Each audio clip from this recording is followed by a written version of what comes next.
अस्सलाम वालेकुम स्टूडेंट्स।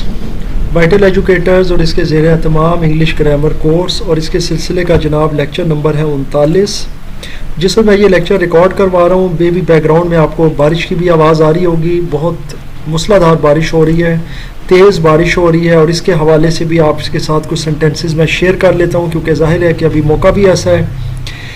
तो अगर फ़र्ज़ करें मैं ये कहता हूँ कि बहुत तेज़ बारिश हो रही है, तो इसके कई जुमले इंग्लिश में बन सकते हैं। इट इज़ रेनिंग हैवीली, ये भी आप कह सकते हैं इट इज़ रेनिंग हैवीली, जो कि सबसे आसान जुमला है। या यूँ भी कह सकते हैं it is raining like, it is raining like cats and dogs, it's raining like cats and dogs, यूँ भी आप कह सकते हैं। इसके अलावा एक और भी हो सकता है, इट इज़ रेनिंग टोरेंशियली। टोरेंशियल भी कहते हैं बहुत तेज़ तूफ़ान के साथ जो तूफ़ानी बारिश या मूसलाधार बारिश होती है। ये तीनों जुमले एक ही तरह की बारिश को रेफ़र कर सकते हैं, सिर्फ इसमें थोड़ा सा इंटेंसिटीज़ का फ़र्क है। लेकिन जब आप तेज़ बारिश की बात करेंगे या मूसलाधार बारिश जिसमें वो हवा, तेज़ तूफ़ान और इसमें इस तरह की जो बारिश होती है, जो कि इस वक्त हो रही है, मेरे बैकग्राउंड में आपको शायद आवाज़ भी आ रही हो, तो उसको हमेशा टोरेंशियल रेन कहते हैं। तो टोरेंशियल रेन इसका जो है ना एक लफ्ज़ है जो कि मैंने मौसम की मुनासबत से, चले आपके लिए एक और वर्ड जो है ना वो इसमें मैंने दे दिया है, इसको देख लीजिएगा। टोरेंट भी एक लफ्ज़ होता है। टोरेंट का मतलब होता है तेज़ बारिश, यानी कि हैवी रेन। तो टोरेंट भी इसी को कहते हैं, हैवी रेन, या जो तेज़ झक्कड़ के साथ या हवा के साथ या आंधी के साथ या तूफ़ान के साथ बारिश होती है। सो ये जनाब हो गया हमारे अभी के वर्ड्स और जुमले। अब हम चलते हैं जनाब अपनी एक्सरसाइज की तरफ और देखते हैं कि जनाब हमारे पास एक्सरसाइज में क्या मौजूद है। देखिए जी, एक्सरसाइज में हमने 72 नंबर पेज से अब स्टार्ट करना है इंशाअल्लाह उल अज़ीज़। ये आपकी जो ग्रामर एंड कंपोजिशन की 9th और 10th की बुक है, जो कि एफजी में भी अभी लग रही है, पिंडी बोर्ड में भी चल रही है और कुछ टाइम पहले ये फेडरल बोर्ड में भी चलती रही है।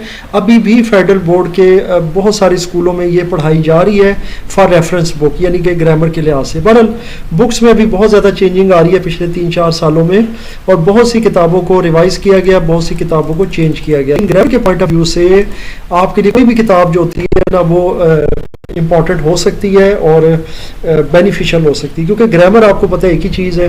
वो किताबें जितनी मर्जी चेंज हो जाए, ग्रामर एक ही टाइप की होगी। तो एक तो इस किताब को शुरू करने का मकसद यही है कि इस किताब के ज़ाहिर ट्यूटोरियल भी मेरे चैनल पर आ जाएँ। जिन ज़ाहिर स्कूलों में और जिन बोर्ड्स के अंदर ये किताब पढ़ाई जा रही है, तो वहाँ पर ज़ाहिर ये चीज़ काम आ जाएगी। दूसरा इसका मकसद आपको पता है, हमने अपनी ग्रामर को फैसिलिटेट करना है। मैं हमेशा अपने स्टूडेंट्स को कहता हूँ कि जी आप ट्रांसलेशन के ऊपर भी फोकस करें, क्योंकि ट्रांसलेशन जो होती है वो की है आपकी इंग्लिश के लिए, आपकी इंग्लिश वोकेबलरी के लिए और आपकी इंग्लिश ग्रामर के लिए। क्योंकि जब आप ट्रांसलेशन करते हैं तो आप बहुत बेहतर तरीके से ग्रामर भी समझ जाते हैं, जिसमें टेंसेस आ जाते हैं, ज़ाहिर है सेंटेंस कंस्ट्रक्शन होती है, is, am, are, was, were, have, has, सब पता लग जाता है आपको। क्योंकि इससे पहले जो आपने एग्जांपल्स में किया होता है वो तो एक अलग चीज़ है, लेकिन जब उसे प्रैक्टिकल परफॉर्म करते हैं फिर आपको पता चलता है कि जनाब आपका कॉन्सेप्ट कितना बेहतर है। फिर बहुत सी गलतियाँ भी आपकी निकलती हैं, बहुत बार आप गलतियाँ करते हैं, लेकिन फिर करते करते आपकी इंग्लिश इंप्रूव हो जाती है। इवन मैंने अपने केस में भी अपनी इंग्लिश को इम्प्रूव इसी तरह किया था अपने ज़माने में भी, और बहुत ज़्यादा मैंने खासकर ट्रांसलेशंस को मतलब फोकस भी किया था, और बार बार यानी एक एक एक्सरसाइज को मैं करता था, जैसे ये कि एक रट्टे का आंसर ख़त्म हो जाता है आपका, और उसको बार बार परफॉर्म करने से आपको वो चीज़ अच्छे से याद हो जाती है और समझ भी आ जाती है। अच्छा जी, अब इसमें ये जो आपके सामने एक्सरसाइज है जिसमें इन्होंने आपको ये बताया है जनाब लेसन नंबर 3 में कि जनाब ये कुछ उर्दू के सेंटेंसेस हैं यानी जुमले हैं, और इनके आगे इक्विवेलेंट इनके इंग्लिश के जुमले हैं। तो इसके अंदर आपने क्या करना है जी, इसमें ज़ाहिर है कि आपने इसको पहले ऑब्जर्व करना है, रीड करना है, बहुत केयरफुली समझना है कि इसमें हैज़ हैव कहाँ कहाँ यूज़ हुआ है। क्योंकि इससे पहले बेसिक्स में मैं आपको बता चुका हूँ कि जनाब आपके जो सिंगुलर जितने भी सब्जेक्ट्स होते हैं, जैसे कि ही, शीट वगैरह, उनके साथ हैज़ लगता है, बाकी सबके साथ हैव लगता है जी। बाकी फिर आप देख सकते हैं यहाँ पर जहाँ भी प्लूरल होगा, जैसे मैं हूँ, मैं प्लूरल में आता है, उसके साथ हैव आ जाएगा। वो बहुत सी किताबें रखते हैं, ये भी प्लूरल में है क्योंकि वो लोग, कुछ लोगों की बात हो रही है, ज़्यादा लोग हैं, तो यहाँ भी देखें हैव लग रहा है। तो इस तरह की बहुत सारी चीज़ें हैं। बहरहाल कुछ सेंटेंसेस के ऊपर गुफ्तगू कर लेते हैं, 8, 9 और 10 नंबर सेंटेंस। इनमें मैंने आपको क्या नई चीज़ें बतानी है। देखें यहाँ पर एक लफ्ज़ है, इसको मैं थोड़ा सा बुक को भी ज़रा कर लेता हूँ जूम, ताकि आपको ज़रा अच्छे से समझ आ जाए। यहाँ पर जो उर्दू में लिखा हुआ है, ये जुआ के घोड़े के चार, और ये इसके आगे एक लफ्ज़ है, इसको अक्सर बच्चे गलत प्रोनाउंस कर रहे होते हैं, कोई सिम पढ़ रहा होता है, कोई सम पढ़ रहा होता है। ये लफ्ज़ है असल में सुम, घोड़े के 4 सुम होते हैं। तो ये बेसिकली वो लफ्ज़ है। और सुम क्या चीज़ होती है ये मैं आपको एक तस्वीर के ज़रिए मैं समझा देता हूँ, वो भी मैंने यहाँ पर अरेंज की हुई है ताकि आपको अच्छे से समझ आ जाए। ये देखें, ये बेसिकली जो हिस्सा होता है ना घोड़े के पाँव का, वो सुम कहलाता है, जिसमें आपको ये एक नाल लगी हुई भी नज़र आ रही होगी।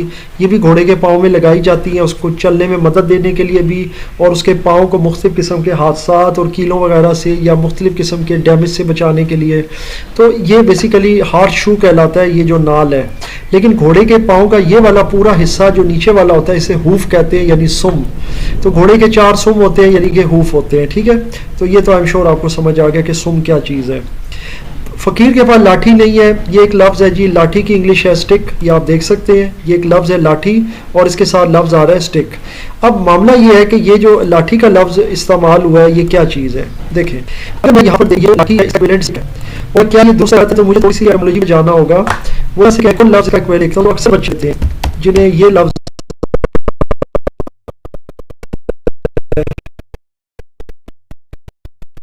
वो एक club, the beggar has no club. अब ये कह देते हैं जी, ये भी मिसल जो है ना वो एक डंडे की है, यानी कि एक डंडे का इससे मुराद है लाठी या कोई डंडा। लेकिन इसमें फ़र्क है जनाब, क्योंकि जो लाठी है या एक जो भी फ़कीर के पास एक छोटी सी स्टिक होती है, उसका काम होता है एक सपोर्टिंग स्टिक के तौर पर। जैसे कि अक्सर जो बूढ़े लोग होते हैं वो अपनी सपोर्ट के लिए उससे वो चलने के लिए यूज़ करते हैं, तो उसे स्टिक कहा जाता है। वेराज ये जो क्लब होता है ना, ये थिकनेस में और लेंथ में बड़ा होता है, और ये अक्सर लोग लड़ाई भड़ाई के लिए अपने बचाव के लिए इस्तेमाल करते हैं। जैसे अक्सर लोग जो जंगलों में रहते हैं, देहातों में रहते हैं, तो वो अक्सर जब रात के वक्त निकलते हैं तो उनके पास एक इससे खासा बड़ा, यानी लाठी के मुकाबले में खासा बड़ा और मोटा उनके पास जो है ना वो डंडा होता है, जिससे वो अपने आप की हिफाजत करते हैं। कुछ ज़ाहिर है कि आवारा कुत्तों वगैरह से जो रात के वक्त उनको पड़ भी जाते हैं, तो इस वजह से तो उसको क्लब कहा जाता है। तो क्लब का लफ्ज़ जो है स्पेसिफिकली उस टाइप के जो है ना डंडे के लिए है, जबकि जो छोटा होता है साइज़ में और पतला भी होता है वो लाठी है जी, यानी स्टिक। इसके बाद हम आते हैं फल फरोश। फल फरोश का जो लफ्ज़ है इसकी इंग्लिश है आगे फ्रूट सेलर, ये आप देख सकते हैं। अब ये जो फ्रूट सेलर है बुनियादी तौर पर ये भी तो लफ्ज़ दुरुस्त है, इसमें कोई गलती नहीं है, लेकिन इसका एक और भी इक्विवेलेंट वर्ड आपके साथ में शेयर कर लेता हूँ और वो भी आपको आना चाहिए, और वो है फ्रूट वेंडर। यानी कि फल फरोश को फ्रूट वेंडर भी कहा जाता है। सो आई एम श्योर आपको यहाँ तक ये चीज़ अच्छे से समझ आ रही है। तो ये थे जी हमारे कुछ सेंटेंस और इनके अंदर कुछ वर्ड्स के ऊपर हमने डिस्कशन की है। अब हम चलते हैं जी अपनी आज की एक्सरसाइज की तरफ। हमारी आज की जो एक्सरसाइज जो आज जी वो है ये वाली एक्सरसाइज जो पेज नंबर 72 पर मौजूद है। इसमें आपके सामने 16 सेंटेंसेस है और मेरी कोशिश होगी कि मैं इस लेक्चर में ये तमाम के तमाम सेंटेंसेस जो है ना वो क्लियर भी करूं और आपको डिटेल के साथ इनके बारे में समझाऊं। लड़कों के पास चंद किताबें हैं।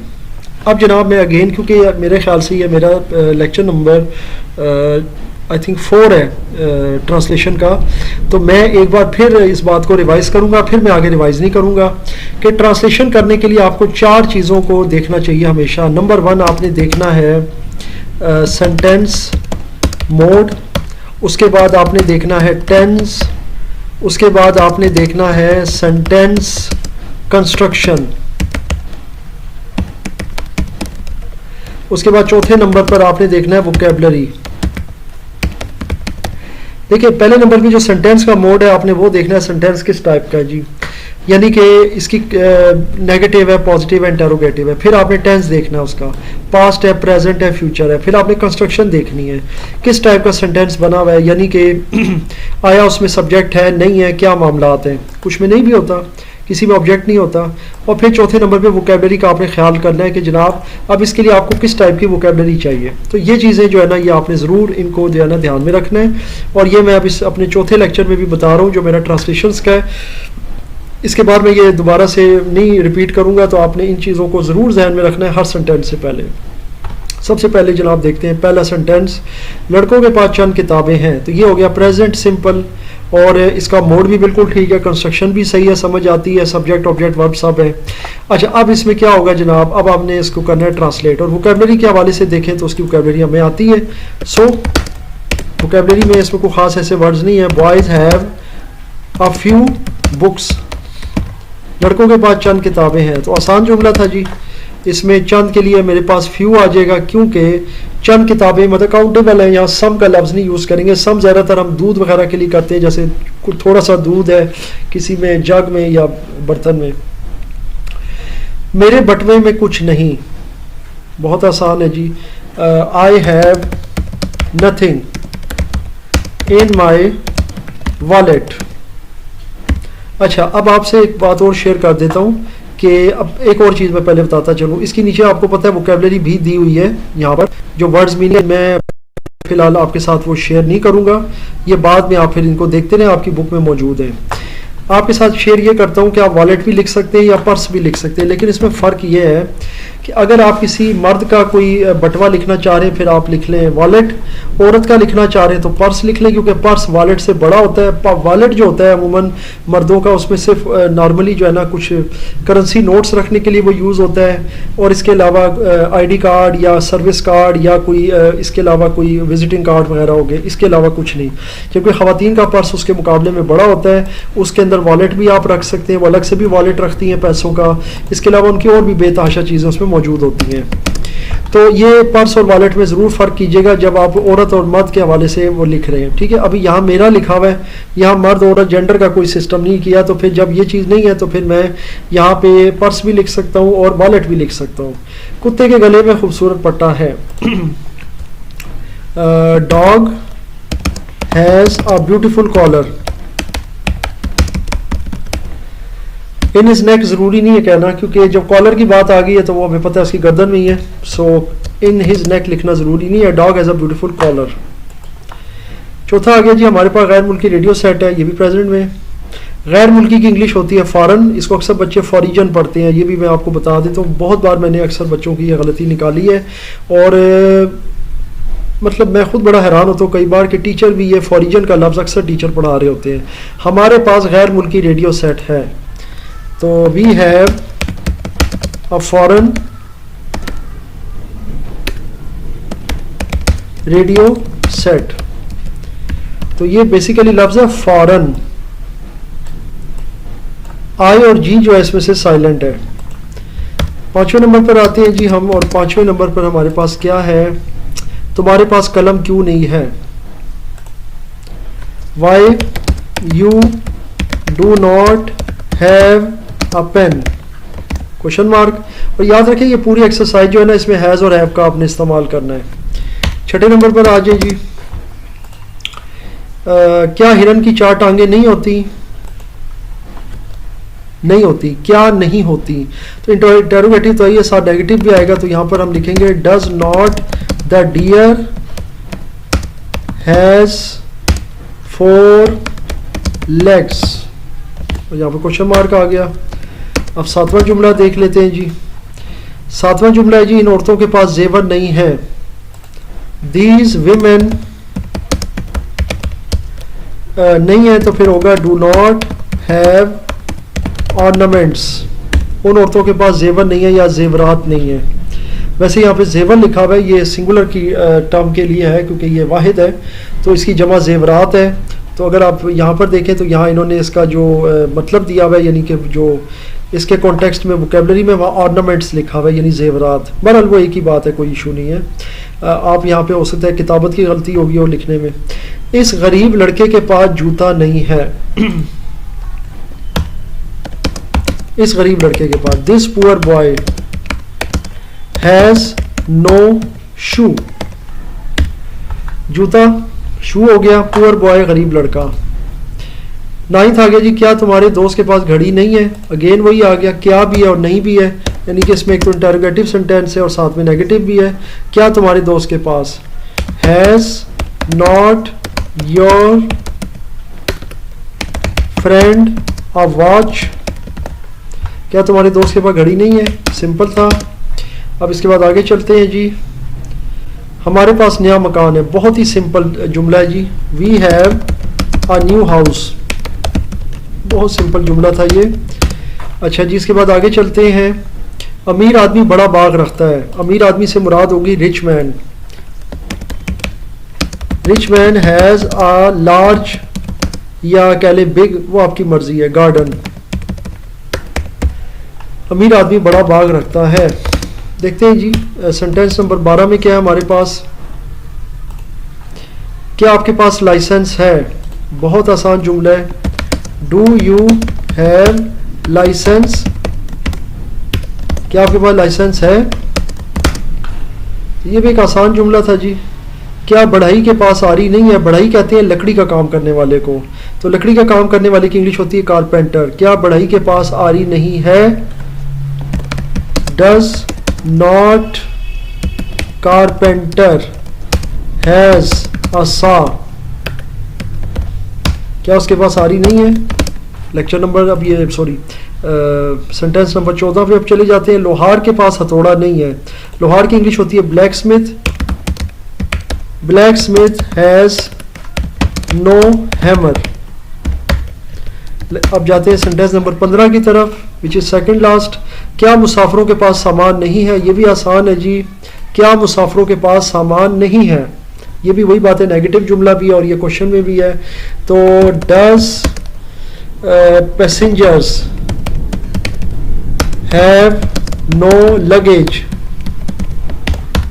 यानी कि क्या मुसाफिरों के पास सामान नहीं है। अब चलते हैं जी हम आखिरी जुमले की तरफ। अच्छा जी, क्या तोता सुर्ख चोंच नहीं रखता है? तो does parrot has no red beak? क्या तोता सुर्ख चोंच नहीं रखता है? तो ये था जी जुमला, does parrot has no red beak. तो अभी यहाँ तक जो है ना, आई एम श्योर आपको ये जो लेक्चर था इसमें ये ट्रांसलेशन यहाँ तक समझ आ गई है। और अभी देखते हैं मज़ीद इसके अंदर कोई और ट्रांसलेशन जो है ना इसके बाद आते हैं और हो सकती है कुछ वक्त में, 2 से 3 मिनट में। अब हमारे पास जाहिर है कि एक और एक्सरसाइज आ गई जिसमें यूज़ ऑफ हैड है, और हैड आपको पता है पास्ट के लिए होता है। इसमें अब हमारे पास जाहिर है कुछ जुमले हैं जिसमें थी, था या थे, इस तरह के जुमले होंगे जो कि पास्ट में और उनके लिए हैड लगेगा। इससे पहले हैज़ है तो प्रेजेंट के लिए था। अब यहाँ पर मामला ये है कि आपने हैड लगाना है, जैसे उसमें भी वही चीज़ है कि जो भी पास्ट होगा, किसी के पास कोई चीज़ थी, he had, he did not have. अगर आपने डिड लगा दिया फिर हैव लग जाएगा, वो भी आपको मैं से पहले बता चुका हूँ इसका रूल। यहाँ पर एक चीज़ बता देता हूँ बाढ़ के हवाले से, हैज। तो ये लफ्ज़ जो है ना उर्दू में, तो मैं खैर इसकी करेक्शन बिल्कुल नहीं करूँगा, इसमें भी थोड़ी सी गलती है, लेकिन जब उर्दू ग्रामर के लेक्चर में आप जाएंगे वहाँ पे आपको इंशाल्लाह इसके बारे में मैं बताऊँगा। इंग्लिश के हवाले से बिल्कुल ठीक है, हैज भी लफ्ज़ है, और इसके अलावा इसको हम फेंस भी कह सकते हैं, क्योंकि फेंस भी बाढ़ को ही कहते हैं, या अमूमी तौर पर जो है ना इस किस्म की लगाई जाती है जो किसी खेत या किसी कोई खाली प्लॉट या मैदान के इर्द गिर्द हम बना देते हैं ताकि उसमें कोई इंटरफेयर ना कर सके। तो इस तरह की बहुत सारी चीज़ें। फ़कीर के हाथ में एक प्याला था, या जिसको हम कासा भी कहते हैं, जिसमें वो मांगता है, उसको बाउल भी कह सकते हैं, बैगर्स बाउल उसे असल में इंग्लिश में कहते हैं, यानी जिसे कासा कहते हैं ना आप उर्दू में। अब मैं अगेन कह रहा हूँ ये उर्दू का लेक्चर नहीं है, लेकिन सिर्फ आपको लफ्ज़ बता रहा हूँ, लिखते कैसे हैं और क्या मामलात हैं वो इंशाल्लाह हम उर्दू के अपने ज़ाहिर लेक्चर्स में देखेंगे। तो वो जो कासा होता है उसकी इंग्लिश होती है बैगर्स बाउल। यहाँ पर मैं लिख भी देता हूँ आपको, अगर कभी आ जाता है फ़कीर का कशकोल, बल्कि उसको कशकोल भी कहते हैं, तो उसको कहते हैं बैगर्स बाउल। ये उसका जी मतलब होता है इंग्लिश में। तो जनाब अभी आ गया, मेरे पास कोई खूबसूरत तस्वीर ना थी, और बाकी है जी किसान 2 बैल रखता था। The farmer had 2 oxen. Oxen obviously बैलों की जमा को कहते हैं, 1 बैल ऑक्स और 2 बैल ऑक्सन। इसके अलावा इनको बुल्स भी कहते हैं, आप बुल्स भी कह सकते हैं, क्योंकि ये भी जो मेल होते हैं भैंसे या जो बैल होते हैं उनको बुल कहा जाता है, तो उनकी जमा बुल्स है, तो आप बुल्स भी इसकी जगह लगा सकते हैं, ये भी ठीक है। तो ये चीज़ आ गई। इसके बाद आ गया जनाब, लड़की के पास कपड़े का कितना लंबा टुकड़ा था। How long a piece of cloth had the girl. ये जो क्लॉथ का लफ्ज़ याद रखिए यूज़ हुआ है ना, इसके साथ एस नहीं है, इसका मतलब होता है अनसिला कपड़ा, एक ऐसा कपड़ा जो कि अभी सिला हुआ नहीं है, उससे कोई चीज़ नहीं बनी, यानी कि कोई भी आपने उससे कमीज़ वगैरह नहीं बनाई, सिर्फ एक सिंपल कपड़ा मौजूद है उसका टुकड़ा, तो उसे क्लॉथ कहते हैं, CLOTH। और आपने अक्सर दुकानों के ऊपर क्लॉथ हाउस वगैरह लिखा देखा होगा, कोई भी नाम और उसके साथ लिखा होता है क्लॉथ हाउस, तो उसकी जो इंग्लिश होती है वो CLOTH है, यानी क्लॉथ बेसिकली कहते हैं अनसिले कपड़े को, जिसकी ट्रांसलेशन जो अगर आप इंग्लिश में करें क्लॉथ की और उसकी आप स्पेलिंग करें तो उसमें ई नहीं आता। तो ये एक इम्पॉर्टेंट चीज़ है। क्या माहीगीर के बाद मजबूत जाल था, ये तो खैर हम पहले भी कर चुके हैं, फिशरमैन यानी मछलियाँ पकड़ने वाला, और माही मछली को कहते हैं, माहीगीर मछलियाँ पकड़ने वाला। चलें जी, ये था हमारा लेक्चर। इंशाल्लाह जो नेक्स्ट लेक्चर होगा लेक्चर नंबर 40, उसके अंदर इंशाल्लाह इससे अगली जो एक्सरसाइज है ट्रांसलेशन की वो भी हम करेंगे। इसके अलावा किसी किस्म का आपको कोई कन्फ्यूजन या क्वेश्चन हो तो मुझसे ज़रूर शेयर कीजिएगा।